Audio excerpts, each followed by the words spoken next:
Okay, looks like my voice was coming through okay. So we will begin this long-awaited episode of Gintendo.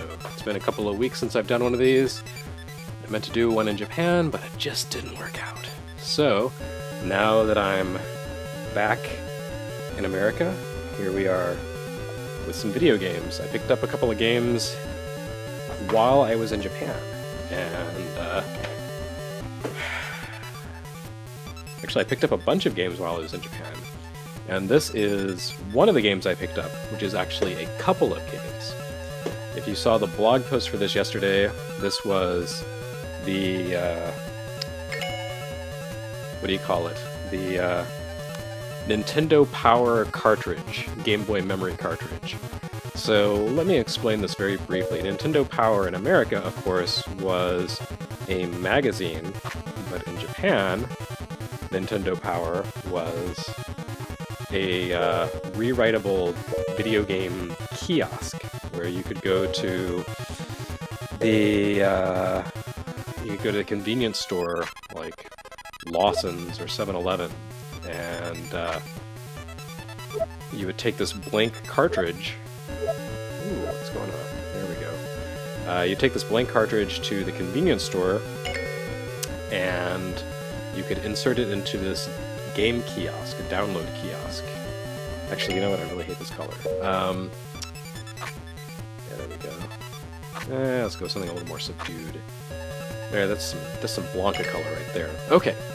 So anyway, you could take these cartridges to a kiosk at the convenience store, and for a very low price, you could write different games onto the memory cartridge that you bought.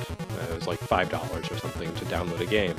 And those would be kept on the cartridge until you decided you wanted to play a different game. And when you were done with those games, you'd go back to Lawson's, and you would download different games and erase the old ones, and so on and so forth. Now, this service has been out of commission for, I don't know, probably 15, 20 years. And so basically, you have these cartridges that are floating around used game shops, and whatever they happen to have on them is what you're stuck with. So this cartridge has 2 games on it, and some people in the chat have figured out what it says here. At the top, this one that I have selected here is Kirby no Pinball, which is Kirby's Pinball.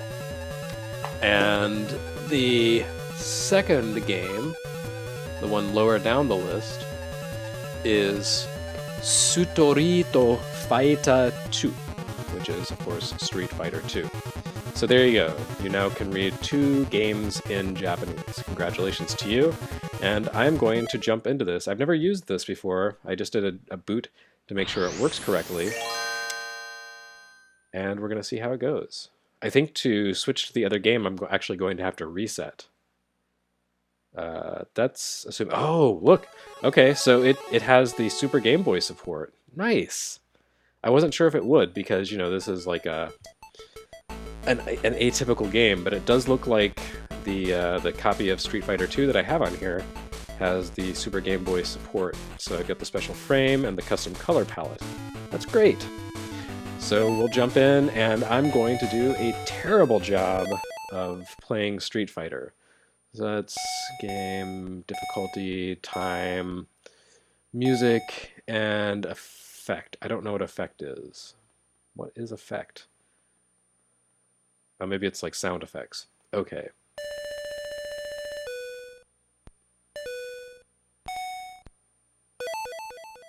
Yep, there we go. Okay. So it has a sound mode and everything. That's great. So I'm just going to go back and use the default. And I'm only one person, so I can't do versus. I'm just going to do normal. And, you know, for some reason I thought I had picked up the cartridge that had Wario Land on it, but I think that was the other cartridge, and I grabbed this one because it had 2 games on it, which was maybe pretty stupid of me. But anyway, I'll do my best with Street Fighter 2, even though it is a Gintendo, as you can hear. Yeah, listen to those ice cubes. That's nice. So here I am going to play Chun-Li because she is the only character I can play with anything approaching competence. And it looks like I'm fighting Guile. Look at that. I've never played Street Fighter 2 on Game Boy, and I've certainly never played it on Super Game Boy.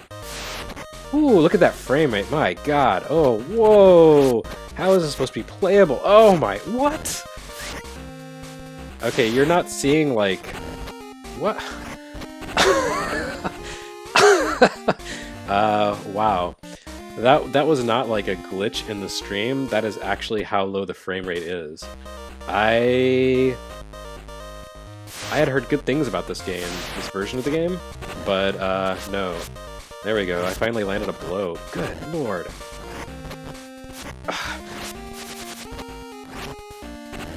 Wow. Wow, this game is terrible. What an awful version.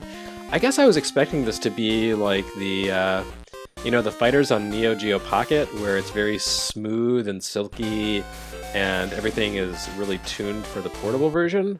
But wow, that's not the case here. So let's just end the game. Sorry, Chun-Li, you're dead. Wow. So that was a shocking first experience. Glad you could share that with me.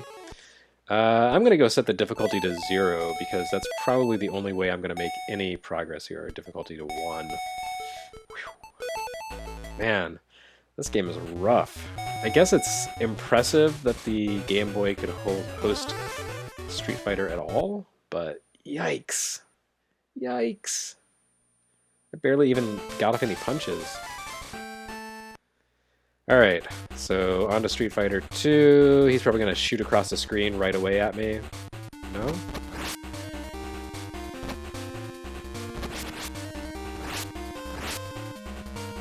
Jeez.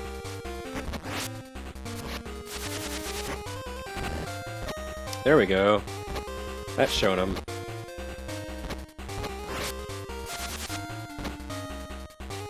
Oh boy. Come and get me. Come on, big guy. No, not like that.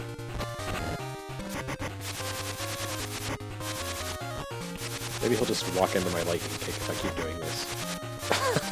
Okay, so the AI in this version, not so good. Alright, so the trick is, to beat this game, set the difficulty to the lowest level, and then spam an attack. Alright, so I've got a strategy down. I'm solid. This is going to be good times. Alright, so while I'm having a horrible time playing Street Fighter 2 on Game Boy, let me talk a little bit about the Jin, because this is Gintendo, of course. So as I mentioned, I was over in Tokyo last week doing some interviews and some classic game shopping, and while I was over there, I asked a friend to pick up a Jin for me. Japan is not known for its gin. Japan is known for beer and whiskey. And so traditionally, Japan, you could get gin at a bar in Japan, but Japan has not made whiskeys, or gins, sorry, to date. There we go, you lose. So the gin that I had picked up for me, it's called Ki no Bi, or the Beauty of Seasons. It apparently is the first gin ever distilled in Japan. I was over there and I noticed that there was a display where a local bar had created their own whiskey, their own gin blend, but that was, you know, taking imported gins and combining them to the bartender's specifications. You can buy that, but Kino B is the first gin that has ever been actually produced in Japan. It's by something called the Kyoto Distillery, which is fitting for a Nintendo stream, since of course Nintendo is based in Kyoto and always has been. Okay, so maybe I set this difficulty a little too easy. Anyway, so I haven't had enough of the Kino B to actually get a sense of what it tastes like in terms of, you know, the botanicals and all that stuff, but it's pretty nice. It's very smooth. Has a nice kind of floral flavor, which I guess you'd expect.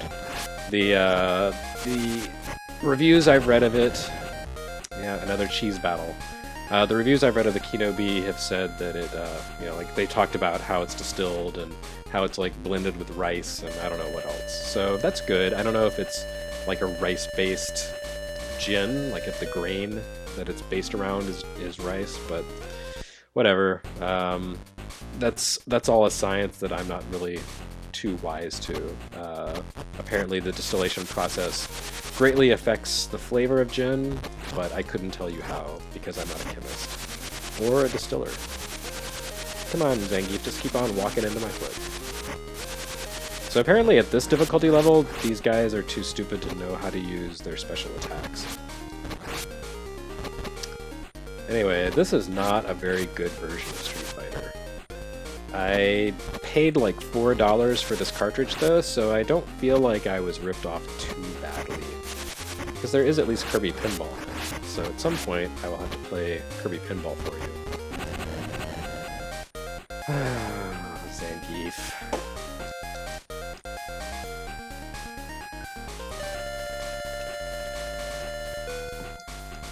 So let's see, checking the chat. Pover says, how are the controls, Master Jeremy? Boy, golly, this game has terrible controls. It is a poor version of Street Fighter 2, let me tell you that. I know some people have fond feelings for Street Fighter 2 on Game Boy, but I do think that's one of those Stockholm Syndrome things where, like, that's all you had.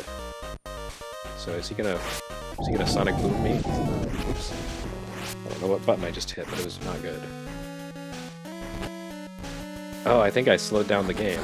There's a... Okay, so I picked up a special Game Boy specific controller while I was... or Super Game Boy controller while I was in Japan, called the SGB Commander, which was created by... Let's see, who is the name on this? Yes, I'm gonna look for the name on this controller while I spam lightning kicks. Oh, it's by Hori, okay. So they made a special controller for the Super Famicom, Super NES, that is laid out specifically for the Super Game Boy use, and you can toggle between Super Game Boy and Super NES on it. And it gives you all the special Super Game Boy commands in a special row of buttons. And apparently there's a speed button, which I didn't... Oh wow, use special attack! Way to go, Guile! Wait a minute, nice shot. Nice job, big guy. Anyway, so yeah, I hit the speed button. Yeah, take that. That's right, I'm a cheap bastard who throws. And sits here and spams lightning kicks. And he's just gonna jump in the air. Alright. Anyway, so the Super Game Boy Commander is a pretty nice little controller. It's really solidly built, and it has a nice long cord, which the Super Famicom controller I've been using did not.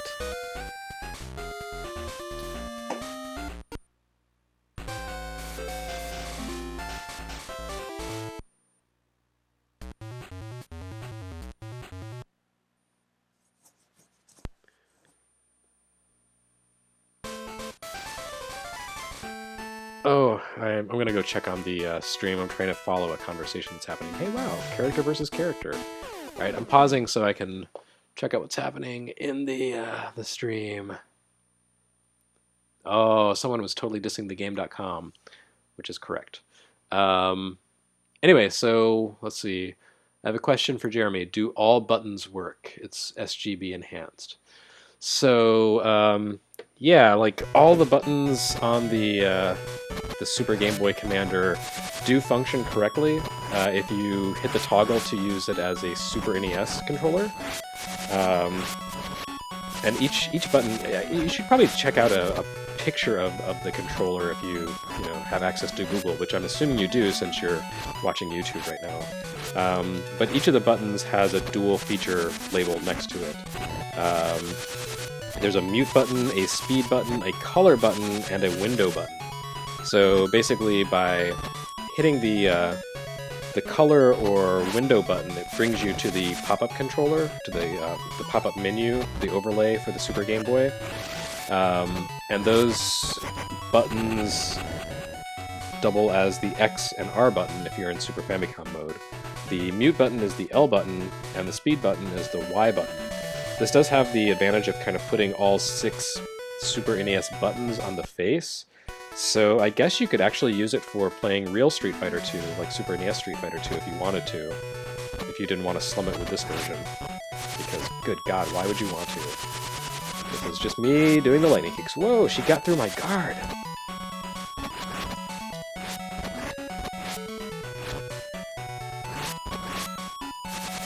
I am my own worst enemy, apparently. And by I mean Chun-Li.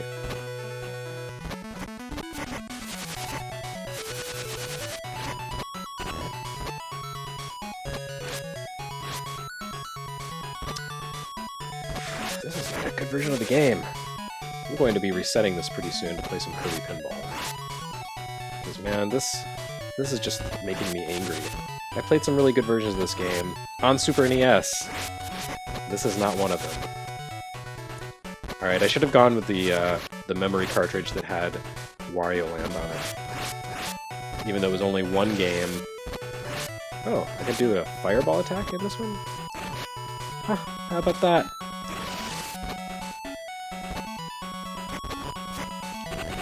Alright. Well, that's another battle, won cheesily. I think I've had about enough of this. What do you guys say? Should I reset and switch to Kirby Pinball? I'm gonna say yes. So, this does mean I have to reset the system, which, as you may know from previous streams, means that there is the prospect it's going to drop the stream. And if that is the case, just hang tight. It'll come back on in a second. It's just sometimes my streaming software sees a reset as a shutdown. So bear with me, I'm resetting now, and I shall be back momentarily.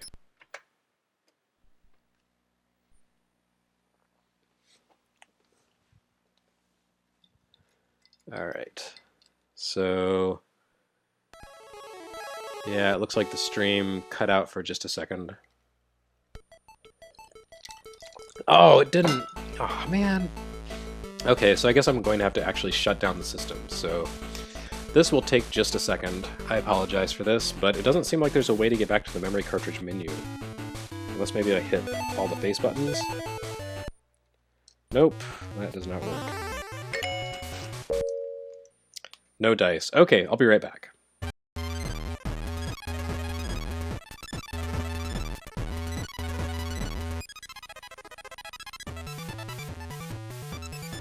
And okay, so looks like the stream is back on. Hello, sorry for the inconvenience.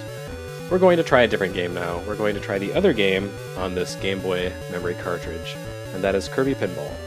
Kirby's Pinball. There's the possessive. So let's jump on in and play a game that has got to be better than Street Fighter 2 for Game Boy. Wow, that was a dog of a game.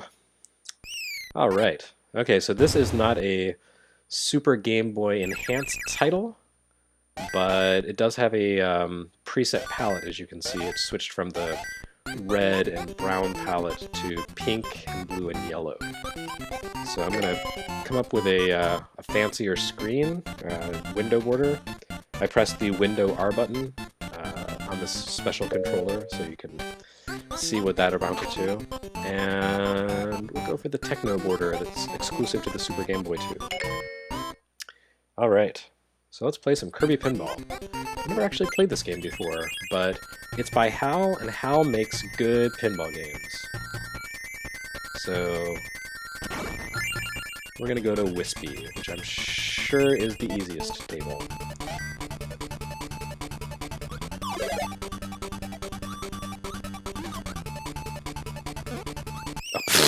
Oh, yeah, good job, me. Oh, that's nice. Very authentic to the Kirby experience. And there's the little UFO guy.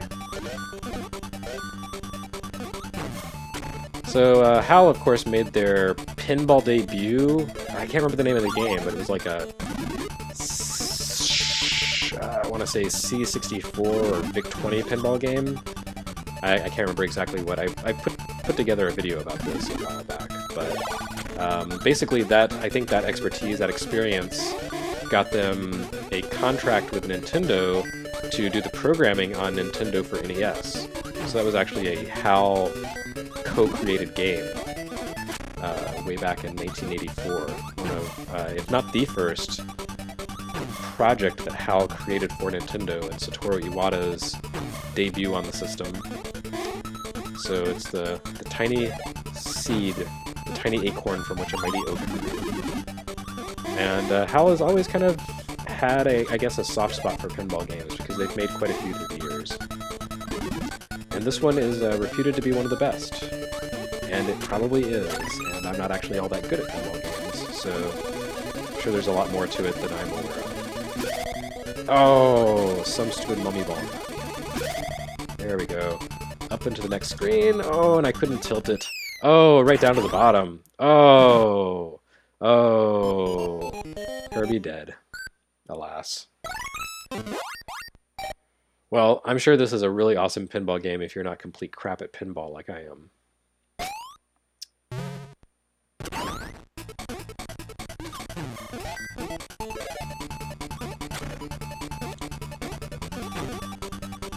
I do like that the Kirby elements are not just cosmetic. Yeah, like the way you can get an extra life, or you know, the save at the bottom by having Kirby launch out, just like the bonus game at the end of, or not the bonus game, but what do you call it, the extra life selection opportunity at the end of a stage in Kirby's Adventure. It's very true to the source material. Of course, this is not HAL's first Game Boy pinball rodeo. Kirby just ate Kirby, and that's some kind of weird fetish that I don't even want to get into. The first pinball game that HAL created for Game Boy was actually their first Game Boy game, and one of the first third-party games for Game Boy, and that was Revenge of the Gator back in 1989. You can go check out the Game Boy World episode on that. It's a great little pinball game. And that reputation of excellence just carried on through.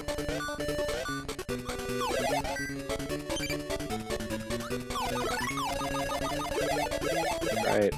Barf me out, big guy. Thank you. Thank you. I mean, this is pretty much pinball as usual, but it's nicely animated. Certainly it has a much better frame rate than that god-awful port of Street Fighter. Wow, that was a dog. I like all the little Kirby characters who pop up. It all feels very, very thoughtful. Like they really put some effort into this. I feel like if I hit that UFO, yes, it's probably worth points. But I really want a bonus screen. Surely there's some kind of amazing bonus screen in this game. Oh, and I'm not going to find it because I suck.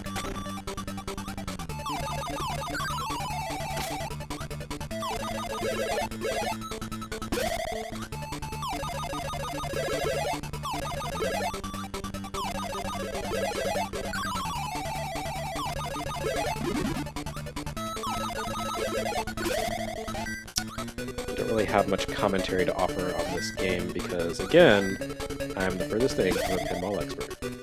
Whoops. Whoops. Goodbye, Kirby. Aww. At least he gets the U-Try prize. Let's see.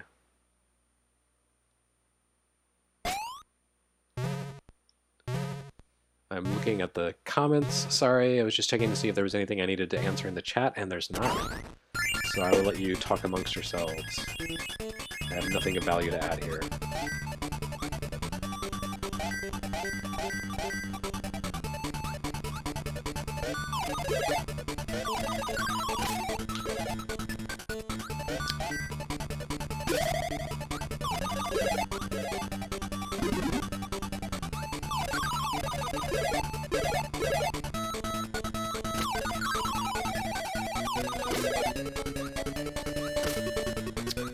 I do like that the gutter save items are little health pickups from the Kirby games. Alright. Barf me out, dude. Thank you. Oh. That was miserable. Boy, I sure would like to get some expert commentary on this game by someone who knows more about pinball than I do. I've pretty much run out of things to say. It's Kirby, it's pinball, the animation's nice, there's good fan service, the music is every bit as annoying as you expect from a Kirby game, and that's all. I guess I could switch to a different pinball game of some sort? Or not pinball game, a Game Boy game?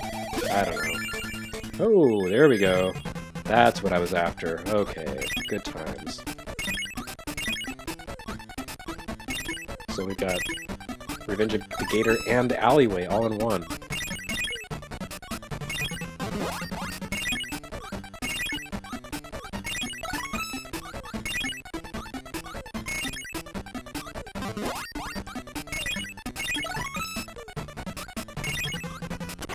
Oh, I lost a pretty guy.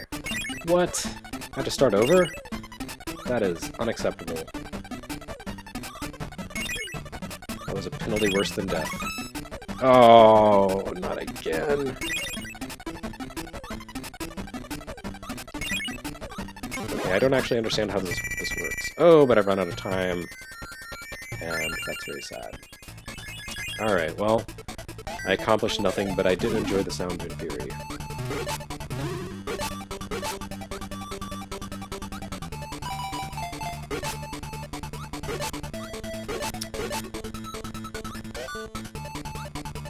This is a nice little pinball game. I feel like this was $4 well spent. Whoop! Boy, I was not quite sure what happened there. Okay. Something involving wispy woods and apples and I don't know.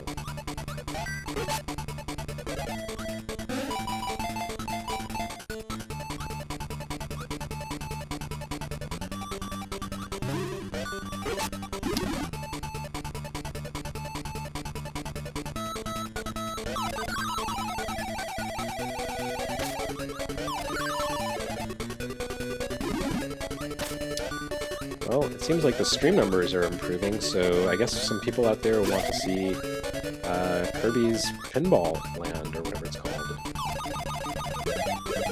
So if you're just joining in, welcome. I'm Jeremy Parrish, doing a Gintendo Retronauts stream, playing a game I picked up in Japan, a couple of games actually. Oh, bad news. And also drinking a gin that I picked up in Japan, because it's all about Japan today. Including my jet lag. That was provided to me by Japan as well. So that I'm playing Kirby's Pinball Land off of a Nintendo Power cartridge. And as I mentioned before at the beginning of the stream, Nintendo Power in Japan was not a magazine. It was basically a game download service. Back before the internet really was a thing. For a couple of different systems, Nintendo systems, you could buy a blank cartridge and take it to a convenience store where there would be a kiosk, and for a few dollars you could download different games and have those to play, and even save multiple games to a single cartridge. So this was a Game Boy cartridge, obviously, and the one that I picked up randomly had Kirby's Pinball Land and Street Fighter 2 on it. Street Fighter 2 turned out to be really bad, but this game's pretty good. The Game Raider kiosks also existed for... I think it got to start with the Famicom Disk System. Oh! No, that's it. That's the end. Goodbye, Kirby. Yeah, the Famicom Disk System... there were I think, blue diskettes you could take and play those with your add-on peripheral for the Famicom. And toward the end of the Famicom Disk System's life, a lot of games that had been, old retail releases sort of got a second life as downloadable games back in, 1989, 1990, when the platform was dead. And like I said, they got an extra life, so you can find games like Xevious and Galaga and The Goonies on Disc Writer discs that still are floating around. I'm trying to remember what else. Oh, the Super NES had, or Super Famicom had the Satellaview. I want to start? Yes, there we go. The Satellaview, which had a similar system, you could download off the internet directly by logging on and getting the Game of the Week, kind of like the Sega Net in America. Anyway, so this is one of those cartridges, and because the service is no longer in existence, you just kind of pick up random Link cartridges, and it's sort of luck of the draw what people happen to save on their cartridges and sell back to retailers. The place I got this, a shop called Super Potato in Akihabara, had a couple of these. The other one that I saw had Wario Land on it. But since I already own Wario Land, I did not buy that one.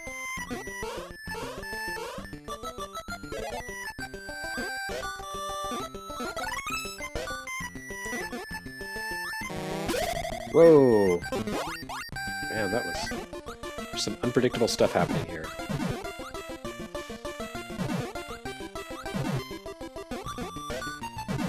I want that Warp Star. Give me the Warp Star. Not that. Oh, sorry, Kirby.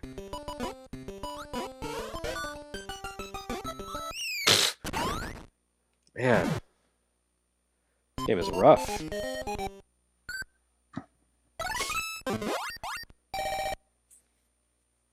Let's see, Bruno Alves says, where do you buy those cards? I'm assuming you mean the Nintendo Power Cards. Basically, you'll find them at any place that you may find them at any place that sells used Game Boy games. They're pretty easy to spot. They are a light gray cartridge, or sometimes they come in this kind of generic looking box that just says, it's got some Japanese writing on it, but it says like cartridge memory or something like that. Memo cartridge in Japanese, if you could read that. So it's just kind of luck of the draw, like I said. You will occasionally encounter these things, and you never really know what you're going to find. There we go. Oh!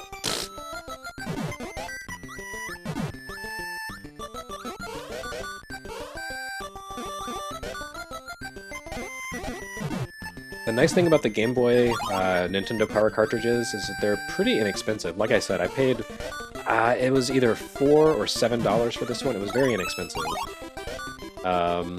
Whereas the Super NES carts that have various Satellaview games on them, I guess because those games were never sold for the most part at retail, those can be very expensive. I mean, if you get one that has Radical Dreamers, the sort of graphic novel sequel to Chrono Trigger on it, that can cost you like $700–800. Whereas Game Boy games, this was all pretty much, I think all the Nintendo Power games were retail games, so they're just duplicates of games you can already buy. So there's nothing really special about them.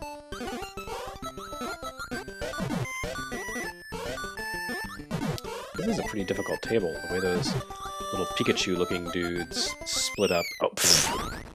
Yeah, good job, me.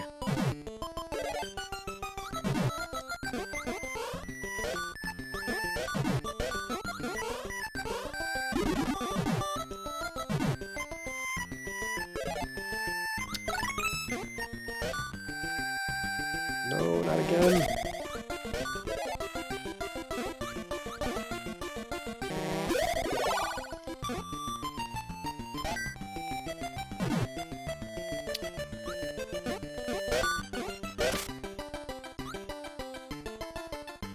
Oh look, at the top of the table. I've never been here before.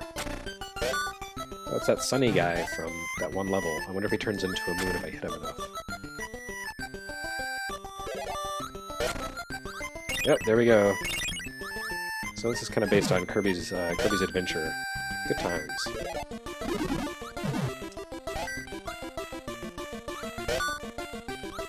Oh.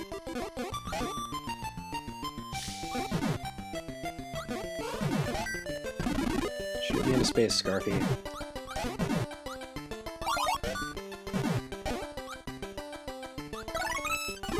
No! Kirby, come back! Oh, alas. Alright. I'm not so great at Kirby Pinball, but oh well.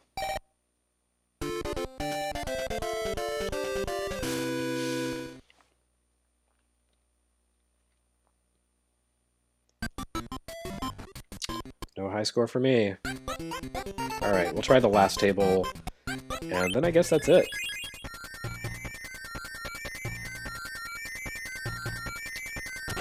Oh, that was not the last table. Man, that was not even like part of the actual game, and my timing was terrible. That's embarrassing. I don't even have the gin as an excuse because this has been too intense for me to drink any alcohol. I haven't had the time. Good grief.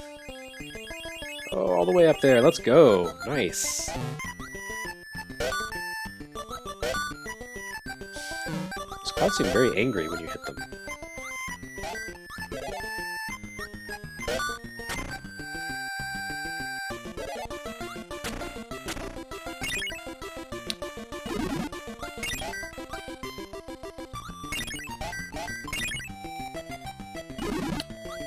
There's a lot going on this table. But I guess that's the whole point, right? Do things in video pinball that you couldn't do in real pinball.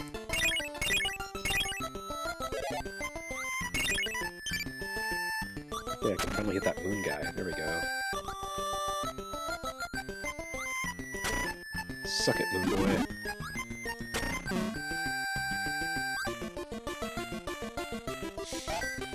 I don't know what's gonna happen if I hit that star. Is it gonna be good? It's gonna be good! Now I have to fight Kracko. Well, I'm glad I bumbled back into this table again.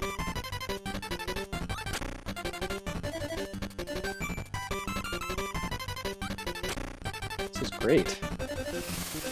It's so legit. I feel like it's gonna be bad if he hits me. I guess it's not that bad. Really inconvenient. Oh! Bye, Kirby. So long. Oh, that was quick.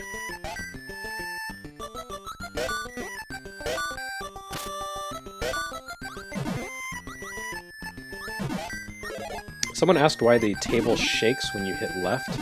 I don't actually know. I don't know if that's a deliberate design thing or what, but it seems to happen no matter how I hit the left bumper. You can also just press the B button and shake the table. Oop. Ah, the end. You can shake the table and I don't know why.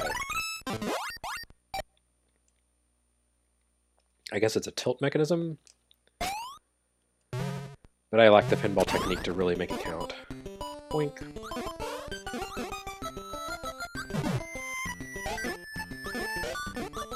I hope that the shaking is not too distressing for someone who's playing at home. Wow. Really? That was great.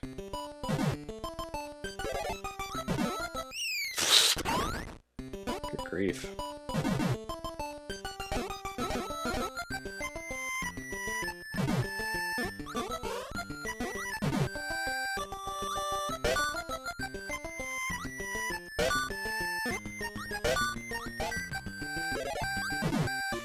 So I have promised that because I missed Gintendo for 2 weeks, that I would do more frequent streams.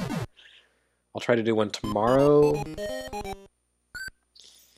If that doesn't work out, then definitely most of next week. So I picked up a bunch of games while I was in Japan. Some of them are going to be pretty good, some of them are not. I make no promises as to quality. There's some... Oh, come on, really? That was just low down and dirty. Alright, that's better.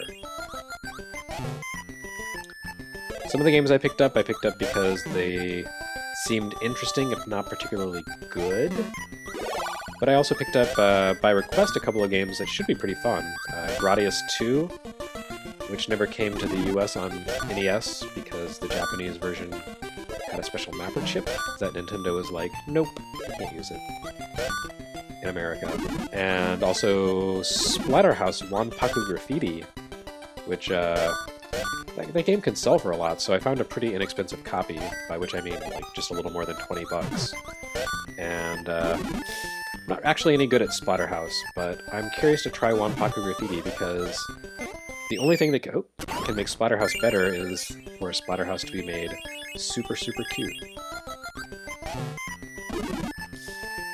And also, I guess we can announce that we'll be at Midwest Gaming Classic in April, Bob and I, doing a live presentation, and our two special guests for that presentation will be Kevin Bunch and Caitlin Oliver, both of whom are pretty much experts at the game Splatterhouse. So we'll be talking about Splatterhouse, which means I need to catch up on the series so that I can lead the conversation.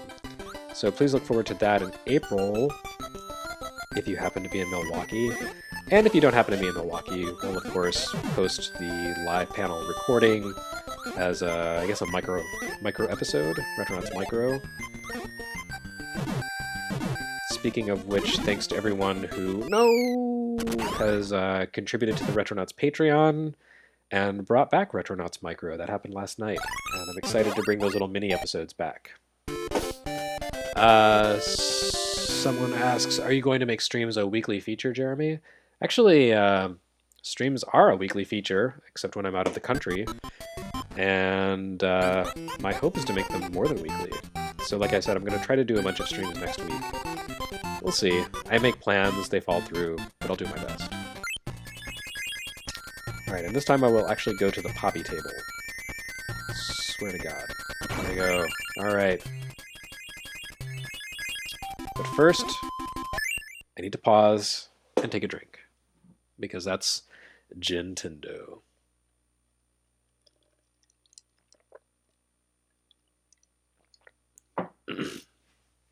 Okay. It's a very nice gin. Very smooth. I don't know if I'd necessarily seek it out over other gins. Like, it's nothing amazing, but it's nice. If I were living in Japan, I would definitely buy it more often than not. It's certainly better than, you know, Tanqueray or Bombay Sapphire.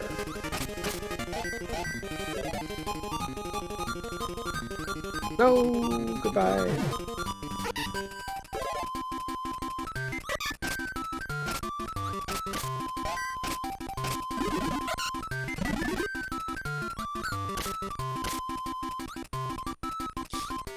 Man, this stage is kind of weird. Like I said, I'm not someone who plays pinball a lot, so this game is really kind of intense. There's a lot happening. But I guess the fact that it's, you know, all Kirby makes it a little easier to deal with because it's all cute and familiar and friendly. And I'm assuming this guy is going to shoot bombs at me. Yep. And I have to bomb him. Oh, goodbye, Kirby. That was terrible.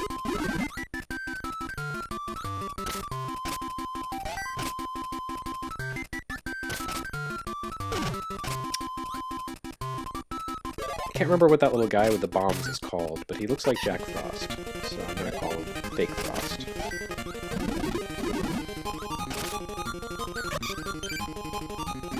Shin Megami Kirby. Be your true, fat, pink self.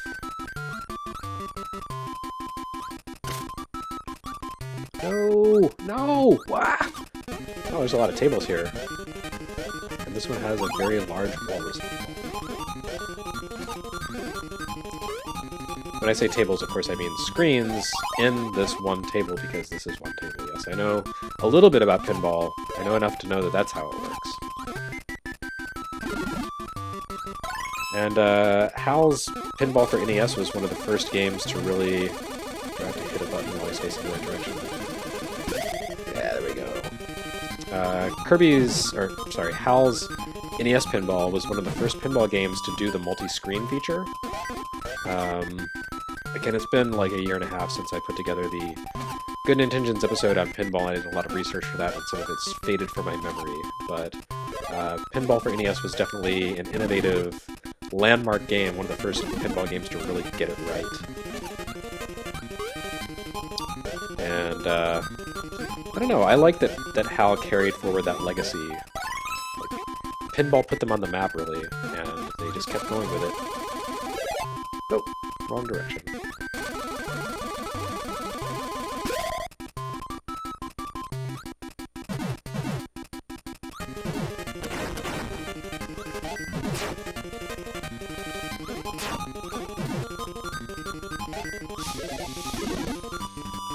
Is that a dog bowl? A dog dish in the middle? Kind of looks like it. I don't know why. Why does Kirby have a dog food dish? It's very strange. There's all kinds of stuff in the Kirby canon that I just don't understand. Oh. Rock on, Kirby. Way to go. Way to go flying. Way up to the top. The music is kind of getting on my nerves, though. I do love me some Kirby games, but man, they have the most strident, annoying music.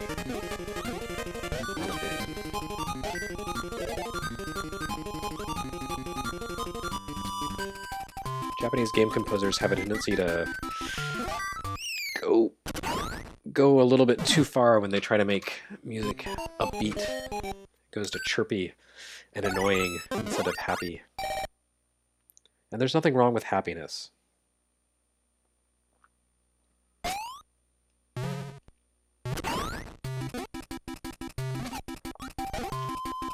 Just annoying happiness. That's the problem.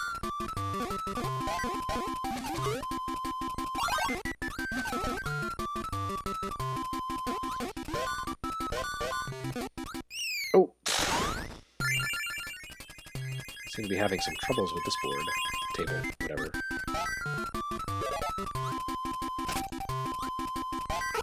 Maybe the gen's finally kicking in.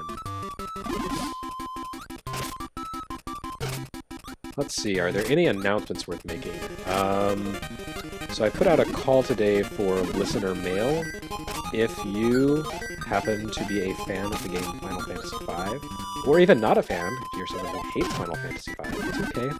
You should send us a letter about it, because that'll be one of the games we talk about in our next recording session in 2 weeks. We've been covering the Final Fantasy games. Actually, the next episode I'm putting together for Retronauts in 2 weeks will be Final Fantasy IV, so it'll go up, and then Final Fantasy V will follow up on that. So if you have thoughts on Final Fantasy V, drop me a line by email, jparish@retronauts.com. 1 R in Parish.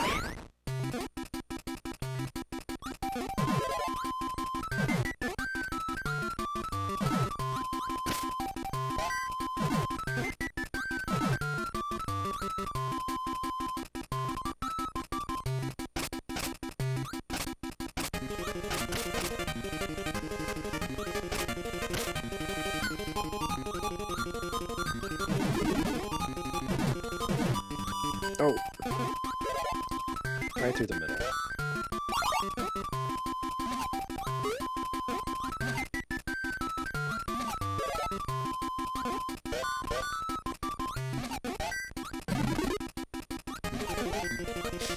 And speaking of letters for the next recording session, I'll put out an announcement for this in a few days, but you can get a jumpstart if you want. One of our next topics will also be The Legend of Zelda Link's Awakening. Anything like that. So if you want to share your thoughts on Link's Awakening, you can also drop me an email to the same email address. Hey, it's a different bonus game. I guess I'm trying to make goals.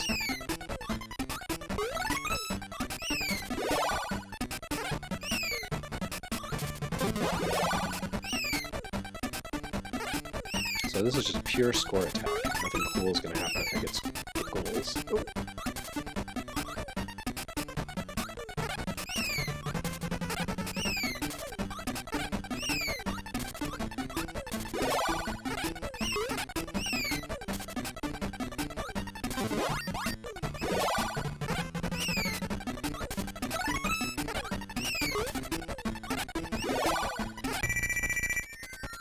Oh, goodbye. Time's up.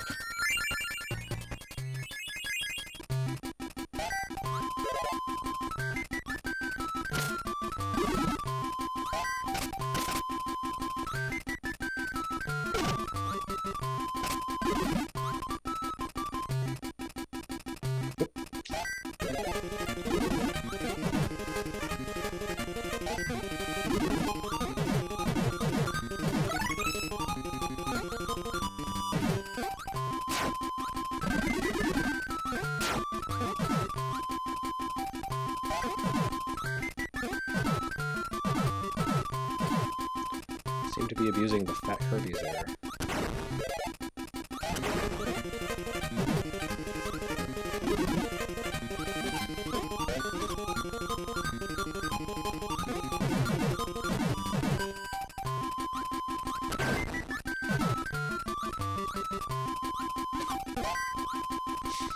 I have to say that hitting bumpers really just, it feels different when it's a cute little anthropomorphic creature that seems to take offense to your abuse.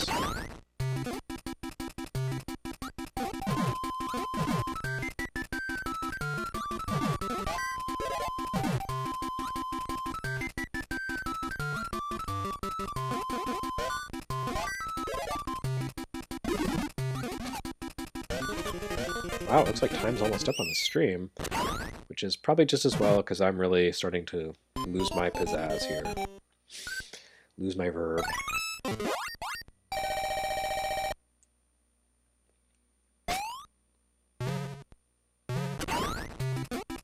That was not a good toss.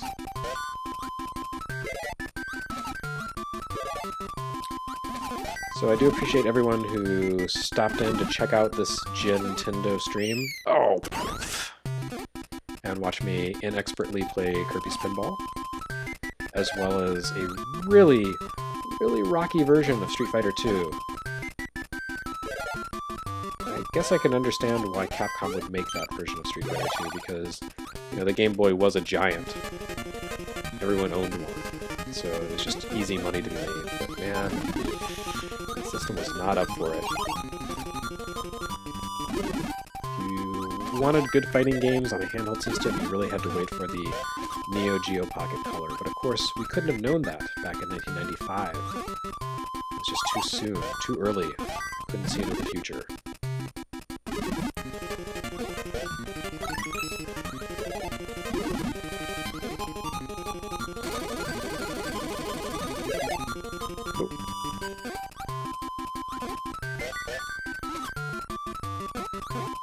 Oh, I put Kirby back to sleep. No!